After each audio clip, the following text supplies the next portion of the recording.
Seorang mahasiswa Universitas Negeri Semarang ditemukan tewas tergantung di kamar kos. Di kamar kosnya ditemukan surat yang diduga ditulis oleh mahasiswa tersebut. Seorang mahasiswa Universitas Negeri Semarang berinisial VIS yang mengakhiri hidupnya diduga akibat terlilit pinjaman online. Mahasiswa berinisial VIS asal Pontianak, Kalimantan Barat yang nekat kemudian membuat geger warga sekitar dan viral di media sosial X.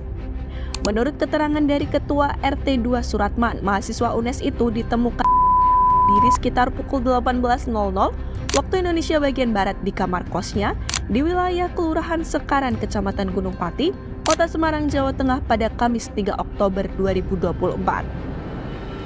Sebelum pihak keluarga korban mengirimi pesan singkat WhatsApp kepada pemilik kos Mariana sekitar pukul 9 pagi. Kakak Fis meminta pemilik kos untuk mengecek kondisi Fis lantaran pesannya tidak dibalas. Pemilik kos lantas mengetuk pintu kamar kos Fis, namun tidak ada jawaban. Saat itu kondisi kosan korban dalam keadaan terkunci dan gelap. Saat itu Mariana belum menaruh curiga sama sekali. Kemudian pada sore harinya sekitar pukul 17.45, pemilik kos kembali mengetuk pintu yang kemudian timbul rasa curiga. Teman satu kosannya, Fis, Doni Satria, mengaku Fis merupakan sosok yang tertutup dan jarang berinteraksi dengannya.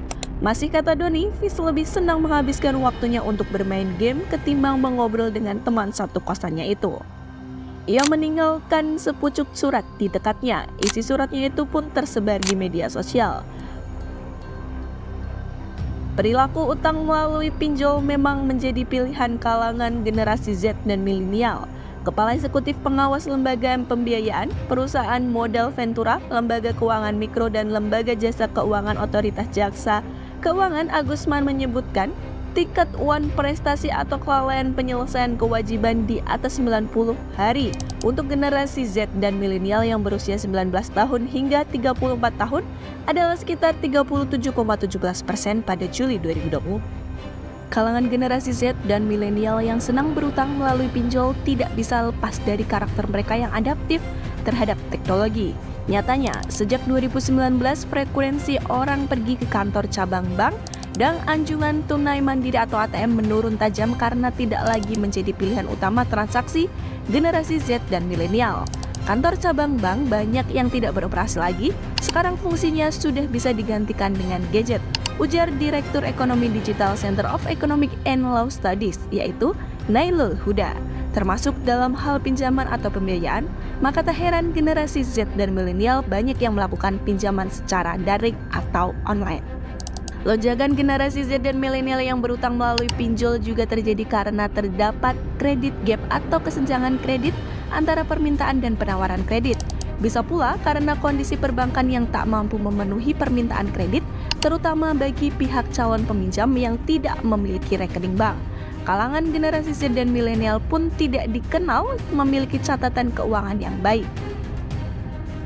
Generasi Z dan milenial yang doyan melakukan pinjaman lewat pinjol dan tak mampu membayar sesuai tenggat alias kredit macet dipicu karena angka pengangguran yang semakin tinggi.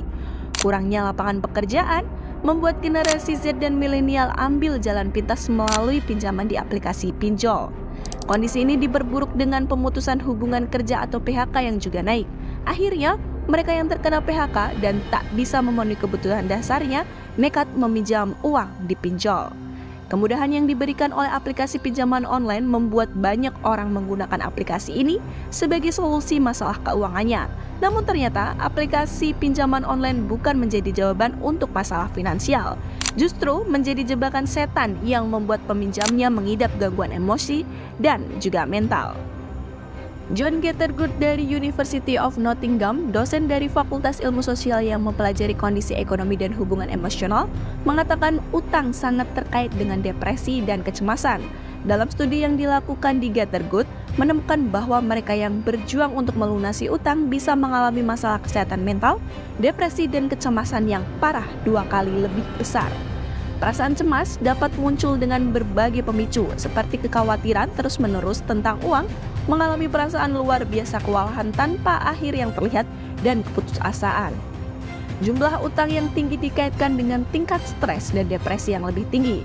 Royal College of Psychiatrists mengumpulkan dan memeriksa temuan 50 lebih makalah dari waktu ke waktu menemukan bahwa laki-laki dan perempuan dengan perilaku kredit memiliki resiko lebih tinggi mengalami gejala depresi.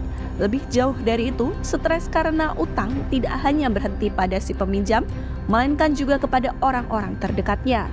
Si pelaku peminjaman bisa menjadi sakit hati kepada orang-orang terdekat karena dianggap tidak bisa membantunya. Utang bisa membuat seseorang saling menyalahkan satu sama lain, bahkan bisa sampai merusak kepercayaan dan kualitas hidup seseorang. Biasakan diri untuk membayar segala sesuatu secara tunai. Jadi jangan menggunakan kartu kredit bila tidak perlu. Perhatikan presentase bunga pinjaman dan jangan pernah melakukan pinjaman pada lembaga-lembaga yang tidak bertanggung jawab.